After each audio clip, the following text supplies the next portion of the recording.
again here on YouTube and maybe on Facebook since I'm still in trouble. Who knows? Technically, Jami is an admin on my site, so who knows? We're going to give it a shot. And we have it set up to state that I am live on Twitter. I'm going to actually check real quick to see if that went out. Yeah, it did. Ooh, man, and that is a sight to behold. Here's the face that says I'm making on Facebook or Twitter. That's great. Anyway, for those that don't know, my name is Robin Bull, and I am a professional writer for going on 9 whole years now working from home. I'm actually 8.5 years in, and I am considered an SEO expert. This is my co-host and one of my best friends, and she works with me now for close to half a year. Aren't you so thrilled? Jami. Oh, yes. And you can follow her on the Burb app. Right there. I'll just slap it up there. So today we are going to be talking about what it actually takes to take charge of your life when you work from home, since I've been doing it for a very long time, and Jami has recently, been tossed into it. She actually ran my business for, close to half of last year, if you think about it, since I was busy dying. That was fun. Jami has a handful of small humans that she must keep alive during the day. Yes. Because she homeschools too. Yes. And she has a spouse that, she has to think about not killing every once in a while. Yeah. You can, of course, if you're watching this from YouTube now or in the future, because I typically get some watches later in the week and later in the month, you can, of course, please click subscribe and click the bell if you watch it from Facebook magically, either now or later. Make sure that you go and like the page. Here's the page for future reference. Be a better freelancer. And you can follow me on Twitter as well. If you're on Instagram, find me there too. Jami keeps a private Instagram, and frankly, I don't blame her because some of you people are weirder than we are. Yeah. So we're just going to go ahead and dive right into it. And I think that one thing that's really important to kind of think about is this whole taking charge of your life thing. And it's something that when we decided to tackle this subject, a lot of people think when anyone talks about or even thinks about taking control of their life, that it's just like this one grand scheme that, they can do it one time. I'm going to shut that so that if it starts making noise, that's just kind of a one and done thing. And it's really not, because we change throughout life. Life is really a flux thing. I'm not the same person now at 43 that I even was at 40 or 35 or 25, because I remember when I turned 25, my oldest kid, who's 23, he'll be 24 this year, he was playing soccer.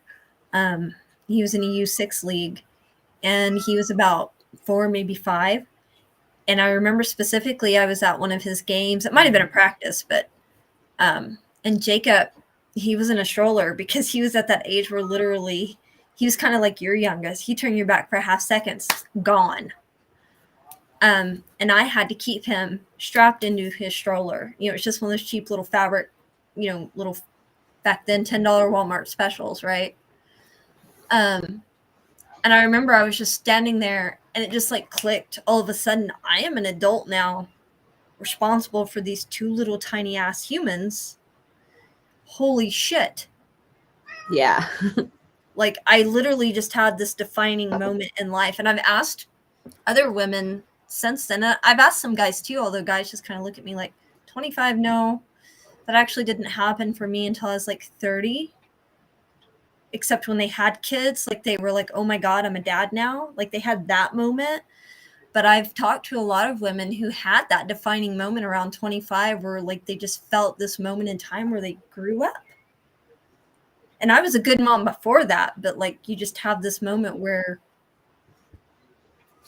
but I've had several of those, and it just goes to show that you change. So can you think like just recently, like over the last few years, have you felt like that where you've just kind of had this change? Oh yeah, big time, for sure. Do you want to tell everybody, like not in great detail or anything, but I just think it's important that people understand that I'm not the only person that has these moments where you just feel like suddenly you've changed. Well, yeah, I mean, before I started getting into this, I felt like I didn't have enough time to do anything ever. And I was always stressed out and didn't know how I was going to manage trying to go back to work or trying to do this or that, or, and I always felt stretched thin. And then after maybe like a month and a half of doing this, it was like, I have so much time. Like I can do this, I can play with the kids, I can take care of the house, and it was just like this realization of just like, wow, like everybody has the same amount of time in the day. It's a matter of what you do for it. Yeah, yeah. And it can be hard too, though, on those day-to-day basis because Yeah. you don't always feel the same every day, even when you No. love what you do, and sometimes kids have a bad day too, Oh yeah. So I call those days the don't wannas. I have a case of the don't wannas. Yeah. And it's like, even when you and I are both just natural morning people, but even we have those days where like, oh my God, I slept in, and it can just throw your whole day off, and you still have to figure out a way to rearrange. Oh, which one is it? It's Nietzsche. He's not going to stop. He wants in my lap. Gotta love the kidder. Yeah. Would you like to tell everyone about your kidders? You have several. This one is Nietzsche, and he's a big baby. And right now he's throwing a tantrum because he wants in my lap. And then I have another. Crom hasn't like started barking because he's right here. Honestly. Yeah. And then I have another black cat, which is this one's mom. And she mostly bugs Chris, so it's okay. And then I have Ghost. He's gray and white. He's outside right now, but he's a big baby too. He gets mad because he can't fit between my desk and my chair like Nietzsche can, because Nietzsche's scrawny and Ghost is not. He's a big chunker. And Ghost is a loud mouth. Yeah, he'll tell you what's up. So on top of, kid noise, I have fur kid noise too. And then we have the Miss Cleo, and she's the kid's cat. She could probably babysit them. I mean, she's pretty great. She puts up with a lot from those kids, I'm telling you. She really does. And she eggs it on too. And I'm like, no. She's a good just kitty, like, though. Tiny humans. Yeah, she loves her tiny humans, that's for sure. She does. She does. So, we developed a list of questions whenever we were thinking about doing this podcast about taking charge of your life, because you and I both were several years apart in age, but we both came from overall pretty crappy backgrounds. Oh, yeah. We both have a first marriage that wasn't so awesome. Yeah. So, let's think about coming out of like the bad childhood situation. I know that for me, because I also grew up, and I know you did too, neighborhoods that weren't so great. And I know that for me, looking like even back then when I was a kid, I knew that if I didn't want to stay in that situation and I didn't want to be like my parents, because that's something I heard a lot about even from my own family. Like, you're just going to fall in the same footprints. And repeat the cycle. Yeah. Yeah. And I even heard it from my parents,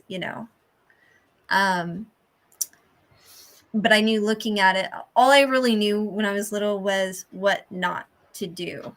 Right. Yeah. And all I could think of was, okay, well, let me just do the opposite of what they're doing. Let me try to go to school. So I would go to school even when I didn't feel well. Yeah. I would go to the library instead of doing a lot of what the other kids were doing. Not everything. Just I would. more clear. I was involved in some things I shouldn't have been involved in, but I definitely was.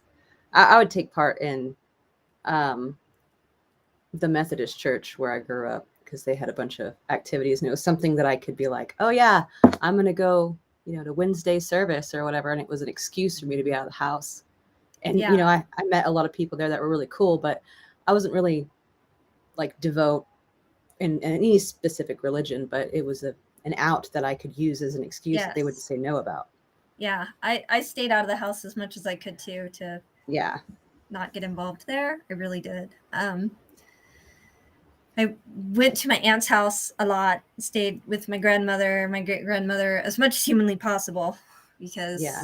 it just wasn't a good situation. And then, I moved out literally the day I turned 18, like just out. I already had a full-time job, and I had a job while I was in high school. Yeah. So that was a thing. And I remember thinking, though, like, fast forward, getting out of the marriage, the first marriage, was I had a lot I had to do to rewire my brain. Oh, yeah. Because when you're around those situations where, like with my parents, and then hearing similar things from a spouse, even when you're out of those situations, that's still all you hear in your brain. Yeah. It's It like becomes that voice. Yeah, and it becomes a broken record because it's all you've heard. Mm-hmm. And so one thing that I had to do to learn to take control of my own life, even though I was still doing things, but I still wouldn't it was really hard for me, for example, when the job opening came up to go teach, to actually think, oh, well, that's something that I can do because I had the qualifications to do it. It was hard for me to go do because I'd always been told by everyone that's not something I could do. And even when I started doing it, my brother's wife was like, you teach? Yeah. So, I literally started setting aside time every day. In the first apartment that I moved to when I had to move up here, was setting aside time every day to start saying positive things to myself. And then when I would get negative thoughts, because I'm hearing these things that everyone had always said, counter them with the exact opposite, even when it felt like a lie. Yeah. So, I what would do the about same you? thing. Yeah, you had to do the same. Yeah. I would constantly be telling myself like positive affirmations and things. And I still use affirmations. I mean, even now. Right. Because it's hard to keep those negative voices at bay, even at this point in my life where I feel like I'm quite secure and quite positive. And, it doesn't really, I don't think it really goes away. You just kind of learn how to manage it. And Right. whenever I think it can get less, but I think you're right. It's nothing that I think ever really. Yeah. And then like for me, getting through from transitioning from my home life to being thrown into the real world and then dealing with things that I dealt with, once I got to a certain point of finally leaving all of that behind, I really had to like learn how to like function kind of, like as an adult. Which I mean, obviously I'd made adult choices and I wasn't totally unknowledgeable, but you have to really retrain yourself, not only in your head, but like how to be alone and be secure with being alone. And that was a big deal for me that I really pushed myself to do, like silly things like going to the restaurant by yourself and eating dinner. Right. That's a I hard one really, for a lot of people. yeah, I pushed myself to do things like that so that I could be more secure and not be dependent, because I didn't want to be dependent anymore. Right. And it's not easy. And, learning, though, how to do those things, even when they're uncomfortable. And that's what a lot of people don't like with their lives, period, is because it's so much easier to go back into the ditch, into the hole that than going out into the area that you don't know. And that's why so many people have such a tough time taking the steps that are necessary personally or in business to do what they need to do to have better life or a better opportunity, I think. Yeah, definitely. So what do you think is the most important thing that you've learned overall, both in life and what you've learned so far in business since we've been working together in your experience? Like, if you take everything and kind of smush it all together, what do you think the most important thing that you've learned is? Rolling with the punches and knowing when you need to push and when you need to take a break. That's a good one. Because I would work and work or put myself onto something, like focus on it so hard to the point where my brain and body would just be like, you're sleeping today. That's it. Yeah. And I would crash. And so you have to find that balance and then not feel guilty for needing to take that break. That's another big one. Yeah, that's important. That's actually one of the things I would say too, is knowing that, and then also having the confidence, I would say, to understand that you know what you know and putting it into practice. Yeah, that would definitely be a big one for me as well, because I mean, that's one of the reasons why I didn't jump on here as early, as I probably could have, because I was like, I knew this stuff, but there's no way that I could do that. I can't do that. I don't have any papers. I don't have, I can't do that. And I have the knowledge and I do just fine, but it was hard for me to finally be like, you know what? Hey. But that's one of the nice things about being in business for yourself is education is great, but it really doesn't matter if you have a certificate or a degree or nothing. I went to college and that's cool. I did it because I wanted to go. But most of what I actually do in business, as far as SEO and things like that, I learned from the internet. Yeah, I mean, most of the stuff I learned from the internet, my graphic design stuff, I went to school for that. But yeah, I learned quick. So you do. And you really do. And the internet is vast, and you could find tons of information, like actual information, that would be helpful for various different topics. So I don't see any harm in that. What do you think the most important thing is for someone to do before they're actually starting their day, regardless of whether it's for business or in their personal life? Like when someone is looking to start taking control of their own life, what do you think they should start by doing? Wake up and get dressed. Even if you're not leaving your house at all, wake up, fix your hair, do your makeup, or, just put day clothes on, even if it's day sweatpants or day pajama pants. Get dressed. It helps so much with the mentality of like the day is starting. Yeah, I would say that. And I would say, get up. I know it's hard, especially if you're struggling mentally, because I've been there and I know you've been there. Oh, yeah. And I know there's a lot out there, especially during the pandemic and post-pandemic, about cutting yourself some slack. And I agree with that because there are some days you definitely need to do that. And I understand too that people that are in serious and deep depressions need help and support. And I 100%, 100% support that too. And if you're listening to this and you fall in that category, there are resources. And so we're not saying to do things that are against you getting help or doing something that could somehow endanger you, because we definitely would not support that.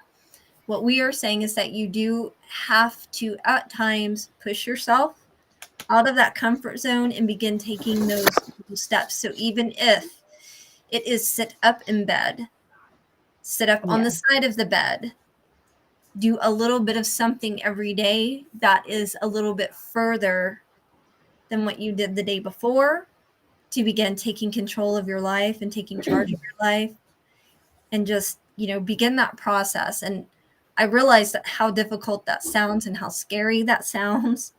It could be a real mental block just to even do the basic things. Oh, absolutely. Like I've been there. Oh, absolutely. So have I. And that's why I'm saying, even if you literally can't get all the way up out of bed and do these things, like just start somewhere, Yeah. even if it's changing into some clean pajamas. Yep. Changing your shirt, combing your hair just for today. Like the saying, for Reiki is just for today. Well, what if you could do it just for the moment? Yeah. Could you maybe just comb your hair? Could you just find one thing to do for yourself? Like if you're that far down, like just find one thing, to get started. So you and I are planners, sometimes serious planners. Yes. Sometimes we spend more time planning. My husband calls it the bullshit hour. Well, it is what it is, right? But, it's one thing also that's paid off really well for us. Oh, yeah. So when it comes to taking charge of your life, how do you feel like making a plan makes you more productive? I like to color code things personally. Yes, So, I've met you. so I will have my list of things that I absolutely need to get done, and they'll be a certain color, and then things that I would also like to get done, certain color, and I'll just make a whole list for my day, and I'll go through and check off as I get things done. And I try to also make sure that, if I don't get something done, I can manage around that, and it's not the end of the world. And that's important. And that kind of goes back to the whole, learning to take charge of your life every single day and learning how to manage around those things, because things happen, especially when you work from home. Oh, yeah. I know that for me, I block mine off. I've got like my personal list of things and I've got my work list of things. And yeah, I do my personals another totally different color. yeah. And I have like, I've got like, I might have a list for stuff that I've got to get done for Yuri. And then I have like a shopping list. I've got, and then I just fill it we in. meal prep. So Mm-hmm. all the planning.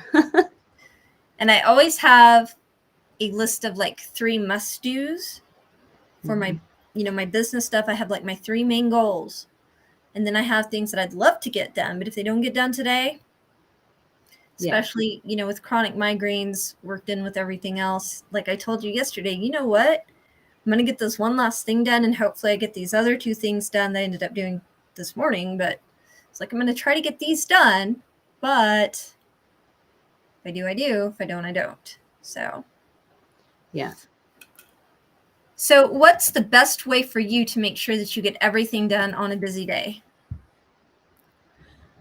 Honestly, making sure that I don't stress to get everything done in the day, because if I start thinking, okay, I got this to do, and I got this to do, and I got this to do, then I'm more focused on deadlines and time running out than I am on actually just getting it done and being productive and getting everything done. It kind of like cancels itself out.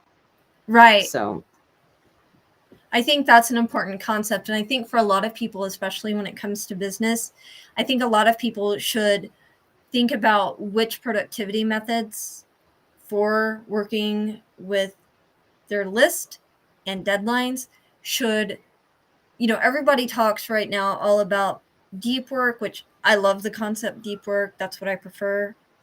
And they talk about block time and all of these other things. There are a lot of different productivity methods out there, but I hesitate to say that this method works best, or whatever one is in fashion right now.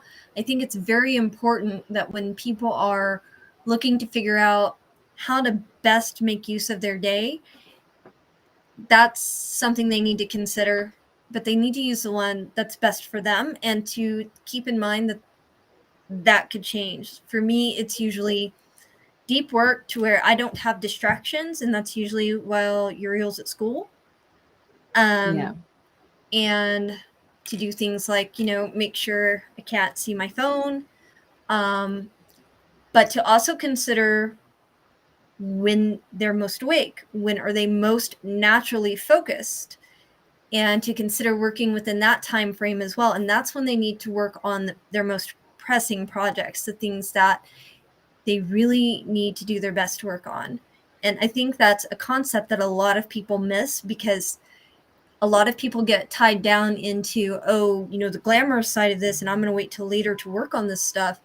But then they end up too much procrastination. Right. And then they're going to end up so stressed out and working when they're under all that pressure instead. And so they really need to buckle down on that a little bit, so that they end up actually with more free time because they're done. I started working much earlier in the day, especially with the kids. They're home all the time because we homeschool. So I can get most of my work done early in the morning, and then I can still feel like I got time and free time, and I can manage things a little easier, less distractions. I take my iPhone and I put on the they have like a work feature where it's an automation, and it turns off all the little pop-ups and notifications and things like that. So I usually have that going as well, and then I have my noise canceling headphones too for when I need them. And that's something else I recommend that a lot of people do. People seem to have forgotten that when we started all this business with smartphones and notifications and social media and email and this and that, this was all supposed to be to benefit us and to be things to do at our leisure. But most of us have gotten to the point that we have to check it as soon as it goes off. That ding, that notification, that vibrate, that whatever. And I understand if you have a kid and they're in school, if the phone rings or vibrates, you want to make sure they're okay. And I understand that because I have a kid in school. Yeah. But for notifications like your email, social media, whatever, pick up your phone, turn those notifications off. You can do that under settings. Just turn those notifications off. You don't need Facebook on your phone, especially while you're working. I uninstalled Facebook. I have Messenger, but I uninstalled Facebook. Like, even if you're a social media manager, which is a lot of what we do, if you find that you're wasting a lot of time on Facebook, take it off your phone. It's not going to kill you. I've been thinking about doing that too, actually, because I still have all of those apps, but I have Instagram and I have Twitter. I don't need it. I have to have Instagram because, Loomly or anything else, they still don't auto post. You still have to manually post. It just prompts you. Yeah. So you get a lot of your time back if you stop using those things so much. Oh, yeah. So let's see here. We made ourselves a whole bunch of questions to go through. Let's see. How do you think someone can plan their own life and manage their time when they work from home? That's a tough one, because we're talking about other people, and I think it really boils down to their priorities. Well, yeah, and people should find what works for them, and what works for them one week may not work for them the next week. And you should not be afraid to try different things and change stuff up and really find that sweet spot when you're working from home. And that can be daily. That can absolutely be daily, because I'll have days when I work in here and it's great. And right now that's a lot of the time, because we're in storm season for us, because it's April and we'll be in storm season for the next couple of months. So the lighting in here, because of the color of the walls, is great. But by the time summer hits, this is the hottest room in the house, so I'm not going to want to be in here. Yeah, I don't know how my sunroom's going to be for the summer. So we'll see how that pulls off. It can be, but some days, and it's usually a little quieter in here, there's less distraction because there's less noise.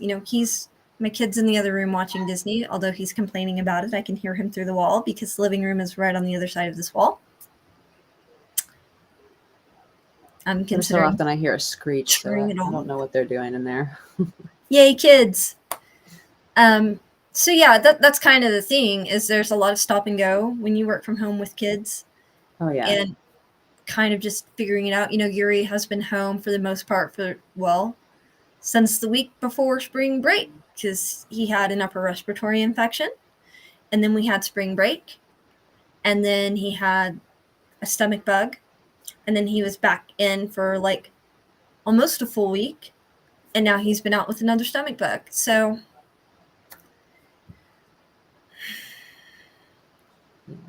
you know, and those are things you deal with, and you have to be able to be flexible with it and Flexible, yes.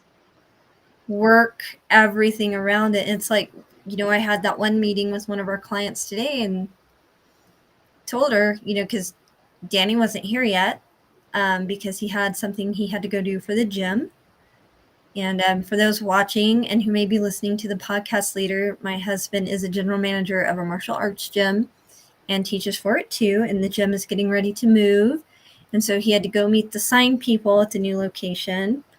And so he wasn't here yet. And so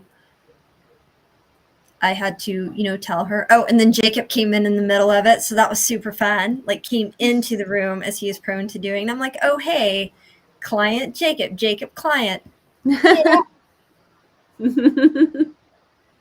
did it with Tom once too, except Jacob came in and sat in my lap.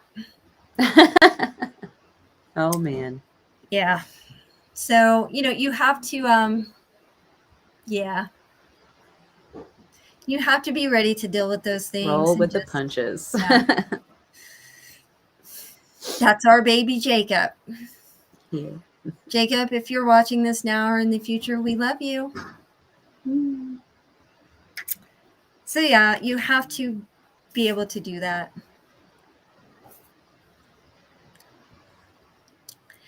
Let's see. What is the most important thing you've learned about taking charge of your life? That I can do more than I thought. Definitely. And has it been scary? Because I think that's something we need to address with people, is what it feels like to really take control, that it's not just, you may one day wake up and be like, you know what, I'm sick of this shit, because that happens too, but that doesn't mean it's not scary. Oh yeah, it's really scary, especially when you deal with like anxiety and stuff, and you can have your whole day planned out and still, something can happen, or just out of nowhere you can be triggered by something, and then it's like, oh, or even on the good days, it's like I have moments where I'm like, am I really getting all of this done today? Am I really doing this? Yeah. And then I do, and then it's like, whoa, because it's like I didn't think that I could do all of that, and then I did it, and then it's also kind of like this weird, like, I don't know, it's a weird feeling of like, and you've kept success, your tiny but humans alive. Yeah, which is seeming to be quite the task with the 2-year-old, because she's crazy. She's your Jacob. That's what she is. Yes, definitely. Yeah, and I just think that, we have all of these people, motivational speakers, and all of these people who talk about how they came from these backgrounds and how they changed their lives. And with the exception of Mel Robbins, because she talks a lot about how she dealt with anxiety and still deals with that and depression. And I think that's wonderful that she still talks about that. Yet so many people talk about all of these changes they made and how it just seemed like, oh, poof, I just made this decision and now here I am. And that's just really decisions every day. Yeah, it's every day. But that doesn't mean that you shouldn't do it, because there's so much good. Like, I can't imagine ever reliving, nor do I want to. Yeah, the old life. Ever. So here's a fun question for you, because we're almost out of questions. What's your favorite part about working from home? Being home with my kids and security. Yeah. Can't fire yourself. Can't fire myself, and I thoroughly enjoy, even if they're interrupting me and being crazy, I can just be like, hey, stop, and I'm not having to worry about leaving and missing anything. I can let them go play outside and watch them being crazy outside and giving me heart attacks while I'm, doing my thing at my desk. Especially since, like, you're right there and can see right out the window. Yeah. It's And, so cool. if one of them's sick or just wants a hug, I don't have to stop what I'm doing, or I don't have to worry about not being home if they want a hug. I mean, silly little simple things like that. It's the memories. Yeah. Because you're just right there with them, Yeah, and like for my oldest, I've been her only constant, so I think it's really important that we can She still hang has out and that. do all these things. Yeah. Yeah. What do you Yeah. think are the top 3 things people can do to be more productive when they work from home? First thing, probably the best thing, start early in your day and give yourself breaks.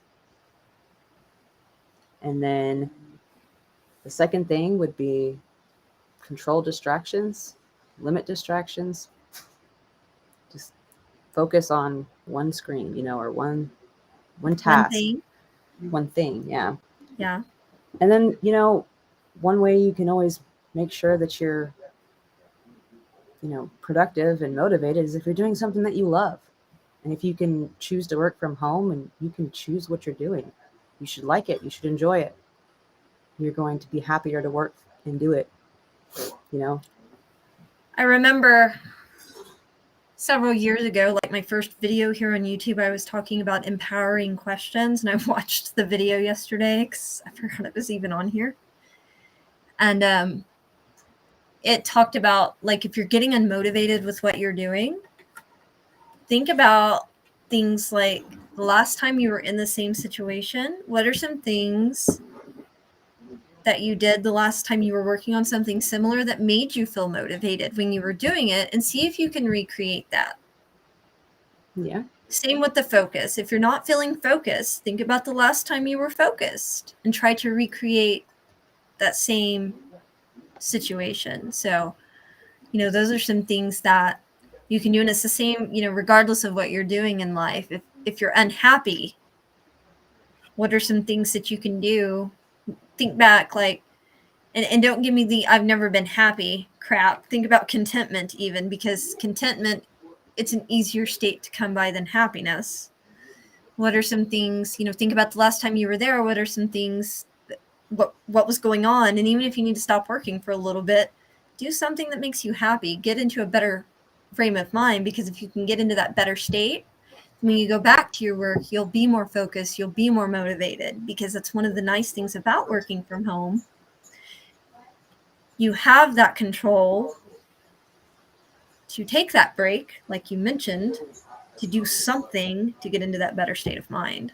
So, yeah, like that. And you mentioned the focus, and that was actually going to be my next question is, how can someone focus on what they're doing when they're working from home? And it's a very important question for the people that have kids or just have, real shitty focus like I do sometimes. Oh, I got both. So, sometimes I can't work in my office simply because my office is a sunroom. I have this whole wall here, and pretty much all of that wall is windows. So I literally will be like, squirrel, and watch the squirrels running across my fence. And I'm like, okay, no, I got to go sit in the living room, sit in wherever else. So I stop I'm the catching same movement way. outside. I have to change where I am sitting if I can't work in here. Like, I know that's a sign. I just need to change what I'm doing. Change of scenery. Definitely. And then, of course, silence the again, phones. Yeah, move the phone, turn off the phone. I turn mine over. I put it behind my, just out of sight, out of mind. I turn on a podcast. I do something. Yeah, I listen to a lot of podcasts. Mutual love.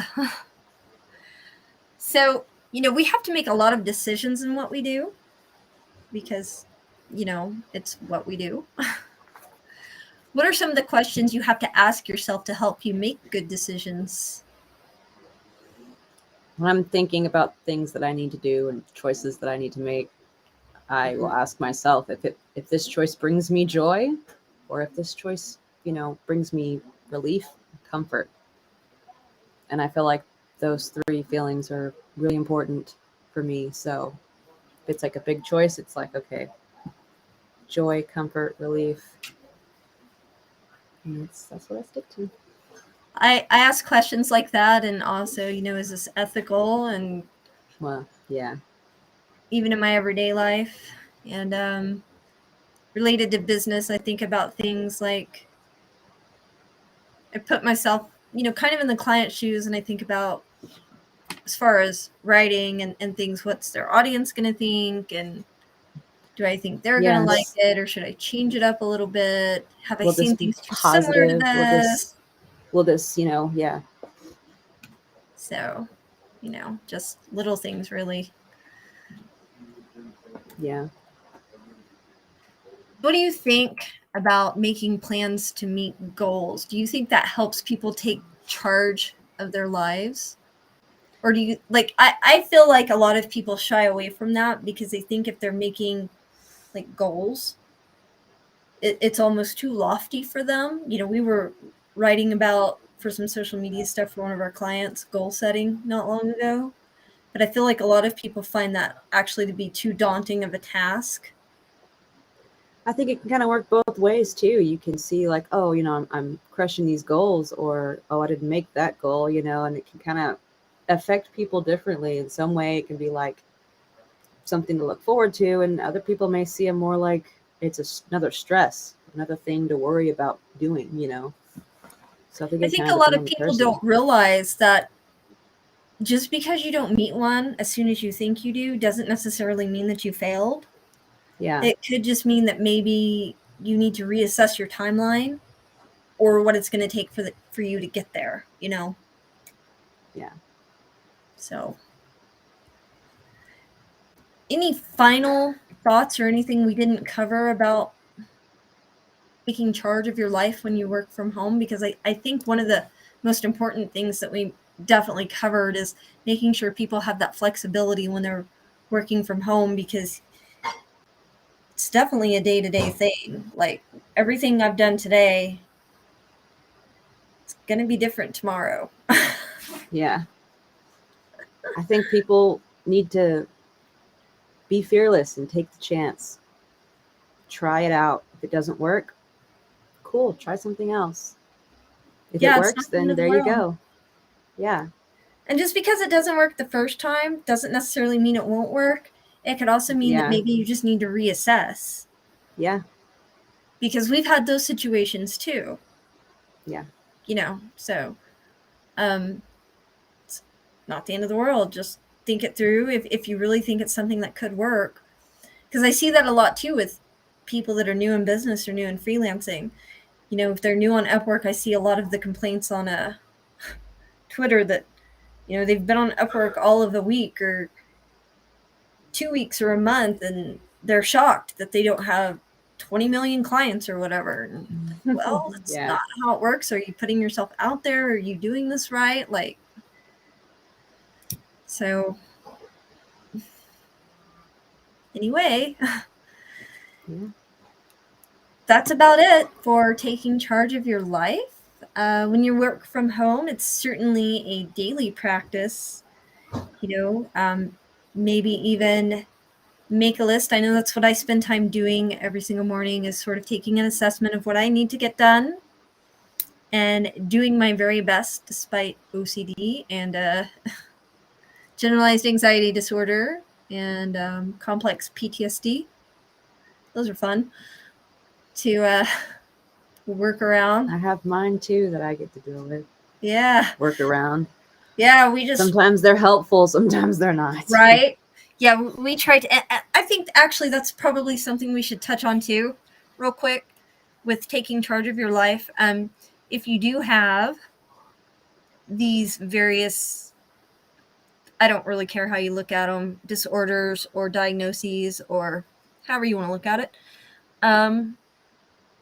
you don't have to get so overly involved. I don't really know how people want to word it. I don't want to offend anyone. So I'm talking about it from my own perspective, that for me anyway, that it becomes who I am. I will use I language because it's only part of who I am. It is not a label for me. It is not me. It just happens to be part. It just happens to affect me sometimes in a certain way. The OCD, for instance, relates to time management for me and numbers. So, for example, let My phone is typically face down no matter what. Hey, kitty cat. Speaking of kitters, garage cat. My phone is typically face down, and even though I have notifications turned off for most things, doesn't matter. Every few minutes, if it's within reach of me, I will constantly pick it up and look at the time.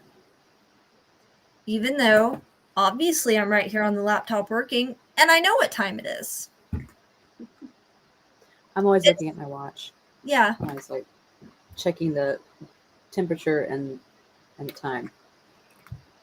Or my heart rate.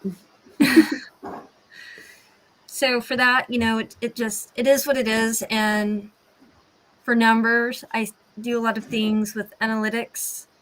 But the good news is I'm really good at that stuff. The analytics side, the statistical side, I see a lot of trends. So I have learned for that to make it a strength. I learned years ago when I was teaching, when a certain situation was happening, they were wanting to put together a plan at the college. It was a very small campus for active shooters in the main building. And I was able to put that together for them because I figured out exactly where they would come through, because they're certainly not going to go in most likely through the front door where the receptionist could see them and notify. They were going to come in through the other set of doors that were always unlocked and another set of doors at the back. Like, made sense. And they just kind of looked at me in admin and they literally asked me, "Are you planning something?" Oh, no. But because I was able to point all this out and they secured those doors, the one time an active shooter did come in, he came through the front doors. He kept the gun hidden until he got into the admin area itself, where the director of education and everyone was, and that's when he pulled the weapon. He didn't actually hurt anyone, but that's what happened.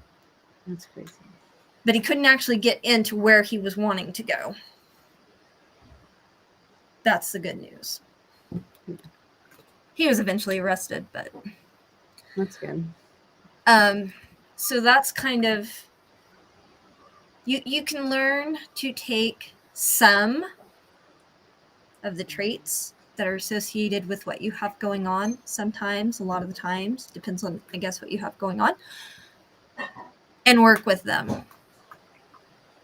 I'll say it that way. At least I've learned to do that. So one thing that I've learned is whenever I'm having like more down times, sometimes I just have to give in and spend a day in bed, and then usually I'm fine and I can manage things again. If I fight it, it can last weeks. So for me, sometimes I'm just like, okay, today is couch day. I'm laying in bed, whatever. Fair enough.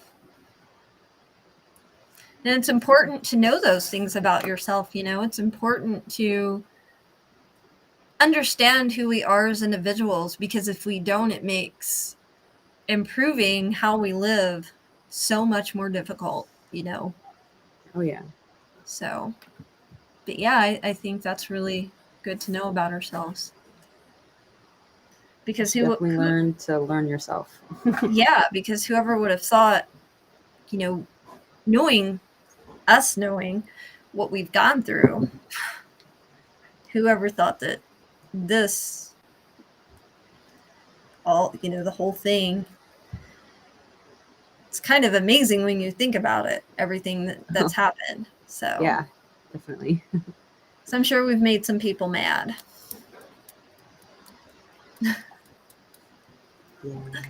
Yeah. Winning friends and influencing people. We're so cute. Anyway, any last words for anyone who may be watching or listening now or in the future? We have one watcher on YouTube. Hello, YouTube. Thanks for hanging with us. Any final words, my dear? Cromie has final words. Did you hear him? I heard that. Yeah. I have chirp cat over there, but I don't know if you guys can hear them. There's a big bird running around in my yard, so vibrating and chirping at the window. He wants the bird. But I think that's about all we have for this time around. Make sure you head to the blog confessionsfromthecouch.com. It should be right there on the screen. Make sure that you subscribe. Make sure you subscribe here to the YouTube channel and click the bell. And thank you so much for watching. We'll see you next time. Bye.